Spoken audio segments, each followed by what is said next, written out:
आज की कहानी की शुरुआत होती है अलीराजपुर ज़िले से। ये ज़िला मध्य प्रदेश में स्थित है और अपने आदिवासी लोगों की वजह से और उनके रीति रिवाज त्योहारों की वजह से बहुत मशहूर है। आमों के लिए बहुत मशहूर है, लेकिन यहाँ पर एक दफ़न है छुपी हुई कहानी। और ये कहानी हमारे सामने आई है डॉक्टर नेहा पाटीदार की वजह से। डॉक्टर नेहा पाटीदार इंदौर शहर को बिलोंग करती हैं और इन्होंने शादी नहीं करी। इन्होंने अपना पूरा जीवन अपने स्टूडेंट्स, एजुकेशन और समाज के लिए डेडिकेट करना चाहा। तो नेहा जब इंदौर में थी और यहाँ पर देवी अहिल्या विश्वविद्यालय से अपना पीएचडी कंप्लीट करने के बाद जॉब तलाश रही थी, गवर्नमेंट एग्ज़ाम्स दे रही थी, तभी उन्हें अलीराजपुर ज़िले के एक गवर्नमेंट कॉलेज में as a Hindi professor appoint किया गया। नो डाउट गवर्नमेंट जॉब थी, तो नेहा भी खुश थी और उनके पेरेंट्स भी बहुत खुश थे। अलीराजपुर पहुंचने पर मनीष, जो कि नेहा का भाई है, और उसके पेरेंट्स ने सबसे पहले नेहा के लिए एक अच्छा घर ढूंढने की कोशिश करी, क्योंकि ऑब्वियसली नेहा यहाँ पर अकेली रहने वाली थी। जब वो अपना मकान तलाश रहे थे, तब क्योंकि बहुत बैकवर्ड एरिया था, मोस्टली लोग वहाँ पर झोपड़ी बनाकर रहते थे या एक एक दो दो कमरों के मकान होते थे। आसपास खेत ही खेत थे और जो कॉलेज था वो बहुत ज़्यादा एकांत में बना हुआ था। कॉलेज तक पहुंचने के लिए 10 से 15 मिनट का सफ़र करना पड़ता था और कॉलेज में इतनी फैसिलिटीज़ ना होने की वजह से नेहा और उसके पेरेंट्स ने डिसाइड किया कि नेहा को हम बिल्कुल पास वाले गांव में ही कुछ ढूंढना पड़ेगा घर वगैरह रहने के लिए। एक दिन मनीष और नेहा जब मकान तलाश रहे थे, तब उन्हें एक घर दिखाई दिया और वो घर वैसे तो खेत में बना हुआ था, आसपास कोई घर नहीं था, लेकिन वो मकान बहुत अच्छा दिख रहा था, नया दिख रहा था, वेल कंस्ट्रक्टेड था। तो वो उस मकान के मालिक के पास गए और कहा कि क्या यहाँ पर एक कमरा नेहा को किराए पे मिल सकता है। वो यहाँ पर एज अ प्रोफेसर अपॉइंट हुई है। मकान मालिक और उनकी वाइफ दोनों खुश हुए, बहुत अच्छे से मनीष और नेहा से बात करी और फाइनली नेहा को अपने मकान में रखने के लिए एग्री हो गए। अब मनीष और नेहा के मदर फादर नेहा को वहीं पर छोड़कर अपने शहर इंदौर लौट गए। नेहा ने भी अपना सामान अनपैक किया, अपना कमरा जमाया और मकान मालिक और मालकिन के साथ शाम का खाना खाकर सोने चली गई। अगले दिन सुबह उसने अपना कॉलेज ज्वाइन किया। कॉलेज में उसे स्टूडेंट्स मिले, अपने साथ में काम करने वाले कलीग्स मिले और सबसे बातचीत करके जब वो अपने शाम को वापस घर लौटने लगी, तब नेहा की एक कलीग, जो अब उसकी दोस्त सी बन गई थी, पहले दिन दोनों साथ में रहे थे, तो उन्होंने पूछा नेहा से कि तुम वैसे रह कहाँ रही हो अलीराजपुर में। तब नेहा ने बताया कि मैं यहीं पर थोड़े से दूर पर एक खेत में मकान है और मैं उन्हीं के मकान मालकिन और मालिक के साथ रहती हूँ। वो दोनों बुज़ुर्ग हैं तो उन्हें एक सपोर्ट भी मिल जाएगा और मैं उनके साथ रह लूँगी तो मुझे भी घर की याद नहीं आएगी। ऐसा कह के वहाँ से चली गई। इन दोनों की बात वो कॉलेज के प्रिंसिपल सुन रहे थे। प्रिंसिपल सर के चेहरे की जैसे हवाइयाँ उड़ गई जब उन्होंने ये सुना कि नेहा वो खेत वाले मकान में रह रही है। अब जब नेहा अपने मकान में पहुंची, अपने घर पहुंची और अपना शाम का खाना बना रही थी, तब अचानक से नेहा को ऐसा महसूस हुआ कि किसी ने उसका दरवाज़ा बजाया, किसी ने उसके दरवाजे पर नॉक किया। नेहा ने बोला आ रही हूँ और जाकर गेट खोला तो कोई भी नहीं था।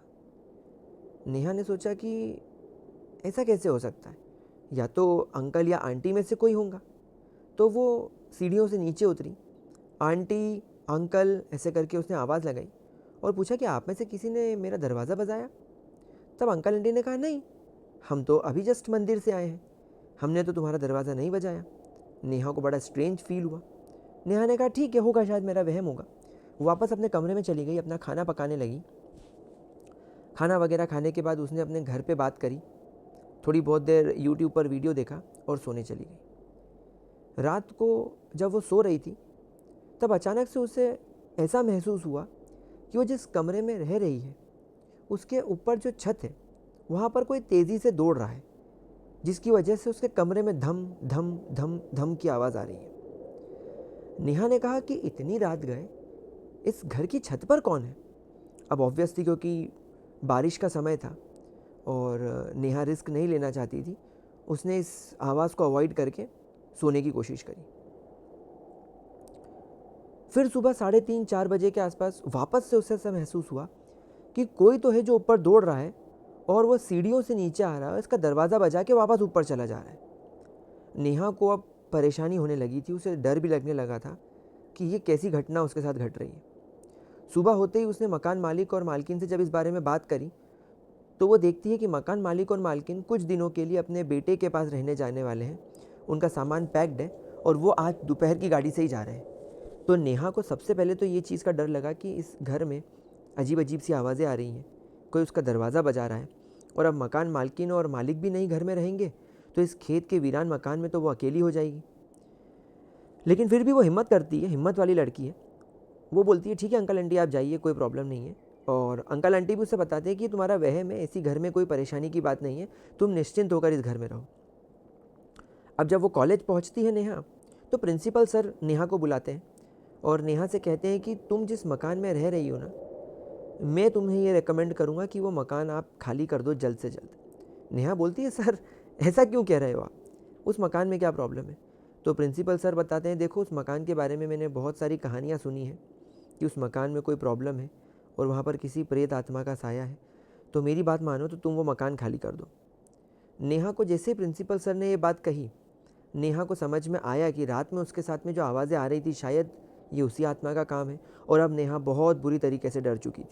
नेहा ने तुरंत अपने भाई मनीष को फ़ोन लगाया और कहा मनीष भैया आप मम्मी या पापा में से किसी को लेकर या आप अकेले प्लीज़ यहाँ आ जाओ, मुझे इस मकान में बहुत डर लग रहा है और आज मकान मालकिन और मालिक भी अपने बेटे के पास रहने के लिए इंदौर जा चुके हैं, तो अब मैं उस घर में अकेली हूँ। तो मनीष कहता है कि यार मैं एकदम से तेरे पास कैसे आ जाऊँ, मेरी भी जॉब है और मम्मी पापा भी अभी एकदम से नहीं आ सकते, तो एक दिन का तो टाइम दे, तू एक काम कर तेरी किसी फ्रेंड को तेरे साथ ले जा। तो नेहा अपनी फ्रेंड जो कि अब कॉलेज में उसके साथ में प्रोफेसर भी थी, उनसे रिक्वेस्ट करती कि प्लीज़ आजा मेरे साथ रह लो। तो वो दोनों नेहा के घर चले जाते हैं, शाम को मैगी बनाते हैं और हंस हंस के बात कर रहे होते हैं और अच्छा माहौल होता है, लाइट माहौल होता है। इसी बीच नेहा की फ्रेंड बोलती है कि चल यार डांस करते हैं। तो वो एक म्यूज़िक लगाती है, बॉलीवुड का गाना लगाती हैं और दोनों डांस करने लगते हैं। और जैसे ये दोनों डांस करने लगते हैं, अचानक से फिर वही आवाज़ आती है कि इनका दरवाज़ा किसी ने बजाया और ऊपर वाली छत पर कोई कूद रहा है। यहाँ पर गाना बज रहा है और वहाँ पर ऊपर भी कोई नाच रहा है। इनको नाचने की आवाज़ आती है और दरवाज़ा ठोकने की आवाज़ आती है। ये दोनों डर जाती हैं और जैसे ये गाना बंद करती हैं, ऊपर से आवाज़ें आनी बंद हो जाती हैं। अब नेहा और उसकी फ्रेंड भी डर चुके हैं और यही सेम घटना नेहा के साथ रात में भी हुई थी, इसलिए नेहा तुरंत अपने मकान मालिक को फ़ोन करती है, बट मकान मालिक फ़ोन नहीं उठाता है। नेहा अपने भाई मनीष को फ़ोन करती है और बोलती है भैया फिर वही आवाज़ें आने लग रही हैं, प्लीज़ आप आ जाओ। मनीष बोलता है मैं सुबह ही आ रहा हूँ, तू चिंता मत करे। अब ये दोनों क्योंकि डर गई हैं, इसीलिए ये डर के मारे ना अपने मोबाइल में हनुमान चालीसा लगा लेती हैं और जैसे हनुमान चालीसा की आवाज़ उस घर में गूंजने लगती है, इन्हें ऐसा फील होता है कि ऊपर वाले ब्लॉक में ऊपर छत पे कोई ज़ोर ज़ोर से सामान पटक रहा है और ज़ोर ज़ोर से चिल्लाने की आवाज़ आती है। और वो अब कोई चिल्ला रही है, एक औरत, किसी औरत के दर्दनाक चिल्लाने की, रोने की और सामान पटकने की आवाज़ आती है। दोनों बुरी तरीके से सहम जाती हैं और मुंह तक रजाई ओढ़ के अपने बिस्तर में दुबक जाती हैं। हनुमान चालीसा की आवाज़ जब तक आ रही होती है तब तक ऊपर से रोने की आवाज़ आती है। जैसे ही हनुमान चालीसा ख़त्म होती है, ऊपर से आवाज़ें आनी भी बंद हो जाती हैं। अब क्योंकि आवाज़ आनी बंद हो गई है, इन्हें लगा कि जो भी कोई बुरी आत्मा होगी वो निकल जाएगी या वो इनके आसपास नहीं आएगी। वो दोनों अपने मोबाइल के वॉलपेपर पे हनुमान जी का फ़ोटो लगाती हैं और चुपचाप से सोने की कोशिश करती हैं। रात के 3 साढ़े 3 बजे फिर वही घटना होती है और अब इनका दरवाज़ा कोई सिर्फ बजा के भाग नहीं रहा है, बल्कि लगातार कोई इनका दरवाज़ा बजा रहा है और बहुत ज़ोर से बजा रहा है और ऐसा लग रहा है कि बहुत गुस्से में बजा रहा है। ये दोनों समझ जाती हैं कि हमने जो हनुमान चालीसा लगाई है उससे ये ऊपर रहने वाली बुरी आत्मा को बहुत ज़्यादा तकलीफ़ हुई है और अब वो इनसे बदला लेना चाहती है। ये दोनों पूरी कोशिश करती हैं अपने आप को बचाने की और दरवाज़ा ना खोलने की, और ये दोनों वापस से हनुमान चालीसा लगा लेती हैं जिससे कि वो जो बुरी आत्मा है वो इनके कमरे में ना आए। दरवाज़ा बजाने की आवाज़ तुरंत बंद हो जाती है, जैसे हनुमान चालीसा की आवाज़ आनी शुरू हो जाती है। जैसे तैसे ये दोनों रात निकालती हैं और सुबह होते ही वो घर छोड़कर भाग जाती हैं। भागकर नेहा अपने फ्रेंड के घर जाती हैं, वहाँ पर फ्रेशन अप होकर कॉलेज पहुँचती हैं और कॉलेज पहुँच के अपने प्रिंसिपल सर से कहती हैं कि सर कल रात में हमारे साथ ये घटना घटी।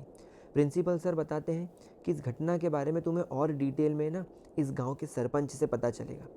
ये दोनों फ्रेंड सरपंच के घर जाती हैं और पूछती हैं कि उस खेत वाले मकान में आखिर परेशानी क्या है। तो सरपंच बताते हैं कि तुम जिस मकान में रहती हो वहाँ पर आज से कुछ साल पहले इस मकान मालिक और मालकिन की एक नौकरानी भी रहती थी, जो इनके खेतों का भी ख्याल रखती थी और सब चीज़ों का ख्याल रखती थी। लेकिन उस औरत का पति ना उसे बहुत मारता था, पीटता था, और इससे परेशान होकर उस औरत ने इस मकान मालिक और मालकिन के घर पे नौकरी कर ली थी। तो एक दिन जब उस औरत को उसके पति ने बहुत मारा, तो वो परेशान होकर इस घर में आई और रात में जिस कमरे में तुम रहती हो वहाँ पर उसने फांसी लगा ली। और आज भी आसपास के लोगों को उस औरत की आत्मा का वहाँ पर होना महसूस होता है। वो आत्मा रात में रोती है, चीखती है, चिल्लाती है, और वो इसलिए चीखती है, इसीलिए चिल्लाती है क्योंकि जब उससे उसका पति मारता था तब भी वो ऐसे ही रोती थी और अपने बच्चे को याद करके रोती थी जो छीन लिया गया था उसके सास ससुर के द्वारा। और वो औरत बहुत ज़्यादा परेशान थी, इसीलिए उसने वहाँ पर आत्महत्या कर ली। और अब क्योंकि तुम वहाँ पर रहने गई हो, तो वो शायद क्योंकि तुम जवान हो, यंग हो, तो तुम्हारे शरीर में वास करना चाहती है, लेकिन क्योंकि तुम अपने कमरे के अंदर हनुमान चालीसा लगाती हो, तुमने हनुमान जी की फ़ोटो लगा रखी है, तुम वहाँ पर पूजा पाठ करती हो, मंत्र करती हो, इसीलिए वो तुम पर अभी तक हावी नहीं हो पाई है। और इसीलिए मैं तुम्हें यही रेकमेंड कर रहा हूँ कि इस मकान को छोड़कर जल्द से जल्द चली जाओ। तुरंत मनीष को फ़ोन लगाया जाता है। मनीष आता है और अपनी बहन का सामान पैक करने लगता है। जैसे ही मनीष अपनी बहन का सामान पैक करने लगता है, तब नेहा के कान में उसे एक आवाज़ आती है कि अपने भाई को बचा सकती हो तो बचा ले, और अगर तुझे अपने भाई को बचाना है तो तुझे यहाँ रहना होगा। यह आवाज़ जैसे ही नेहा को आती है, नेहा दौड़ के अपने कमरे में जाती है और देखती है कि उसका भाई खिड़की के ऊपर खड़ा है और कूदने की तैयारी कर रहा है। नेहा दौड़ के अपने भाई को पकड़ती है और बोलती है, भैया तुम ये क्या कर रहे हो। एकदम मनीष को होश आता है और वो बोलता है कि अरे, मैं तो अभी यहाँ पर बैठ के सामान पैक कर रहा था, मैं खिड़की पर कैसे खड़ा हो गया। नेहा समझ जाती है कि ये जो बुरी आत्मा है ये नेहा के शरीर पर हावी होना चाहती है और उसे यहाँ से जाने नहीं देना चाहती है। मनीष और नेहा तुरंत सामान पैक करके घर के बाहर निकल जाते हैं और उस घटना से इतने ज़्यादा डर जाते हैं कि नेहा उस कॉलेज में अपना रेजिग्नेशन फाइल कर देती हैं और उस जॉब को छोड़ के उस जगह को हमेशा हमेशा के लिए छोड़ देती है। वेल, ये कहानी आपको कैसी लगी कमेंट सेक्शन में लिख के ज़रूर बताना। और क्या आपने भी कभी ऐसी कोई घटना सुनी है या महसूस करी है, तो कमेंट सेक्शन में लिख के ज़रूर बताना।